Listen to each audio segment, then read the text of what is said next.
Hello friends, हमारे इस channel में आप सभी का स्वागत है।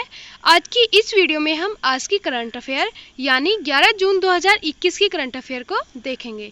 इससे पहले फ्रेंड्स, अगर आपने अभी तक हमारे चैनल को सब्सक्राइब नहीं किया है तो प्लीज़ चैनल को सब्सक्राइब कीजिए, वीडियो को लाइक कीजिए और शेयर कीजिए।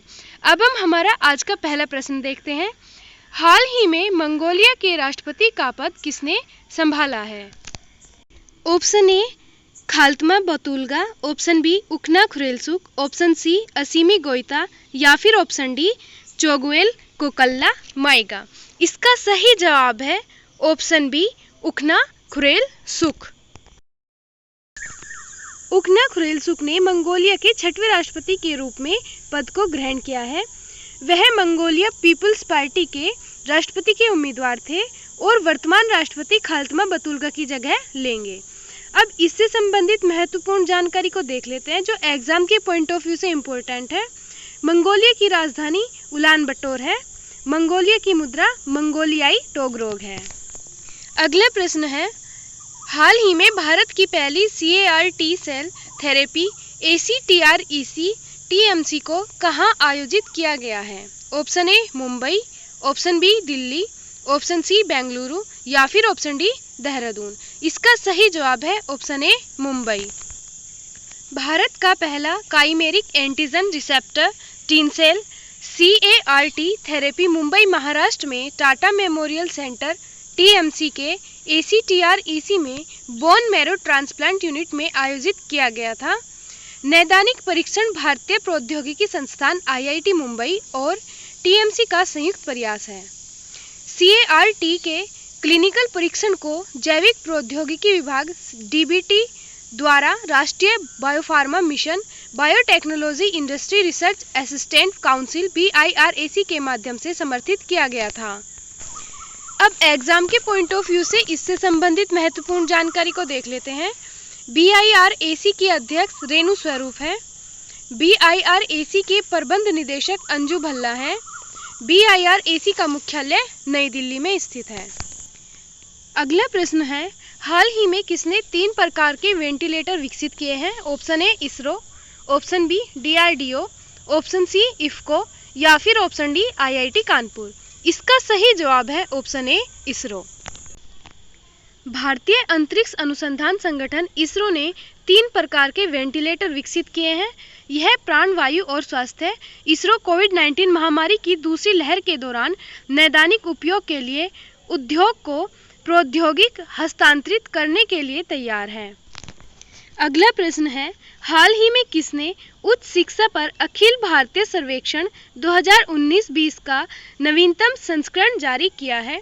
ऑप्शन ए वित्त मंत्रालय, option B NITI Aayog, option C शिक्षा मंत्रालय या फिर ऑप्शन डी ICAR।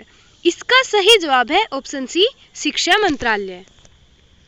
शिक्षा मंत्रालय ने उच्च शिक्षा पर अखिल भारतीय सर्वेक्षण 2019-20 का नवीनतम संस्करण जारी किया है। हालिया रिपोर्ट के अनुसार पिछले 5 वर्षों 2015-16 से 2019-20 के दौरान छात्र नामांकन में 11.4% की वृद्धि हुई है। उच्च शिक्षा में महिला नामांकन में 18% की वृद्धि हुई है। इसके अनुसार राष्ट्रीय महत्व के संस्थानों की संख्या 2015 में 75 से बढ़कर 2020 में 135 हो गई है। अगला प्रश्न है, हाल ही में किसानों को मांग आधारित टेली किसान सलाह देने के लिए डिजिटल इंडिया कॉरपोरेशन ने किसके साथ समझौता ज्ञापन पर हस्ताक्षर किए हैं?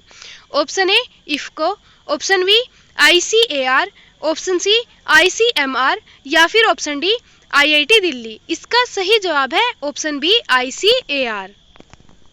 किसानों को मांग आधारित टेली कृषि सलाह देने के लिए डिजिटल इंडिया कॉरपोरेशन ने ICAR यानी भारतीय किसान अनुसंधान परिषद के साथ समझौता ज्ञापन पर हस्ताक्षर किए हैं।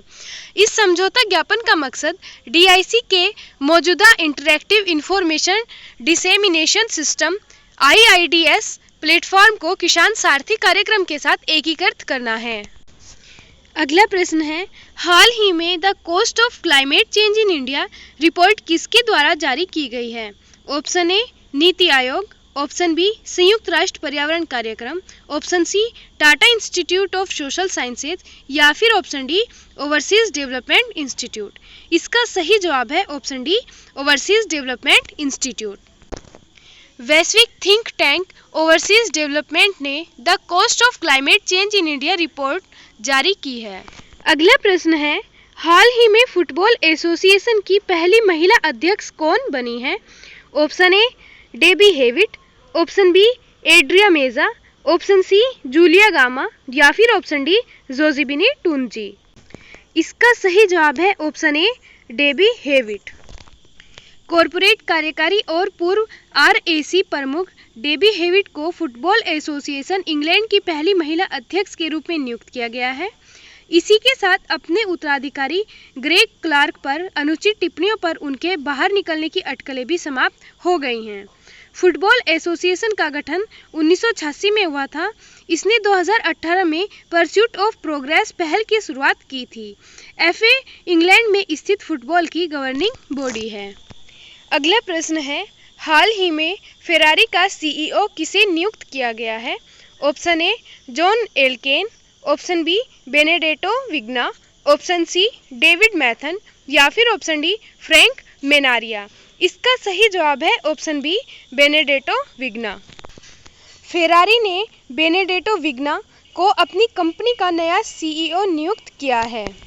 उनसे पहले इस पद पर जॉन एल्केन थे। विग्ना इससे पहले ST micro electronics analog, MEMS और सेंसर ग्रुप के अध्यक्ष के रूप में कार्य कर रहे थे। ये कंपनी की कार्यकारी समिति के सदस्य थे। फेरारी एसपीए इटली के मोरानेला में स्थित इतालवी लग्जरी स्पोर्ट्स कार की निर्माता है। एग्जाम के पॉइंट ऑफ व्यू से इससे संबंधित महत्वपूर्ण जानकारी को देख लेते हैं। फेरारी के संस्थापक एंजो फेरारी हैं। फेरारी की स्थापना 1947 में मारानेलो इटली में हुई थी। फेरारी का मुख्यालय मारानेलो इटली में है। अगला प्रश्न है, देहिंग पटकाई अभयारण्य किस राज्य में स्थित है? Option A Orissa, option B Tamil Nadu, option C Maharashtra या फिर ऑप्शन डी असम। इसका सही जवाब है ऑप्शन डी असम। असम सरकार ने अपनी कैबिनेट बैठक में देहिंग पटकाई वन्यजीव अभयारण्य को राज्य का 7वां राष्ट्रीय उद्यान घोषित किया है। इसे वर्षावन के नाम से भी जाना जाता है, जिसमें वनस्पति और जीवों की विविधता पाई जाती है। इसे वन्यजीव अभयारण्य के रूप में 2004 में मान्यता दी गई थी। इसका कुल क्षेत्रफल 111.19 वर्ग किलोमीटर है। यह क्षेत्र हुलॉक गिब्बन, हाथी, स्लो लोरिस, बाघ, तेंदुआ, क्लाउडेड तेंदुआ, सुनहरी बिल्ली, fishing cat, marble cat, sambar, hog deer, sloth bear तथा लुप्तप्राय राज्य पक्षी सफेद पंख वाली बत्तख का घर है। देश के दूसरे सबसे अधिक राष्ट्रीय उद्यानों की संख्या अब असम में है। मध्य प्रदेश और अंडमान निकोबार द्वीप समूह में प्रत्येक में 9 राष्ट्रीय उद्यान हैं। अब इससे संबंधित महत्वपूर्ण जानकारी को देख लेते हैं जो एग्जाम के पॉइंट ऑफ व्यू से इम्पोर्टेंट है। असम के गवर्नर जगदीश मुखी हैं। असम के मुख्यमंत्री हेमंत बिस्वा शर्मा हैं। अंतिम प्रश्न है, हाल ही में एशियाई खेलों के स्वर्ण पदक विजेता डिंको सिंह का निधन हो गया है। वह किस खेल से संबंधित थे? Option A hockey, option B boxing, option C tennis या फिर ऑप्शन डी बास्केटबॉल। इसका सही जवाब है ऑप्शन बी बॉक्सिंग। एशियाई खेलों में स्वर्ण पदक विजेता पूर्व बॉक्सिंग स्टार डिंको सिंह का निधन हो गया है। वे लंबे समय से लीवर कैंसर से जूझ रहे थे। मणिपुर निवासी डिंको सिंह ने 1998 के एशियाई खेलों में भारत के लिए स्वर्ण पदक जीता था। ये खेल बैंकॉक, थाईलैंड में आयोजित किए गए थे। उन्हें 1998 में अर्जुन पुरस्कार और 2013 में देश के चौथे सर्वोच्च नागरिक सम्मान पद्मश्री से भी सम्मानित किया गया था। हमारा आज का सेशन यहीं तक रहेगा। फ्रेंड्स, अगर आपको हमारी वीडियो पसंद आई हो तो प्लीज़ हमारे चैनल को सब्सक्राइब कीजिए, वीडियो को लाइक कीजिए और शेयर कीजिए। Be prepared, be happy. Thank you.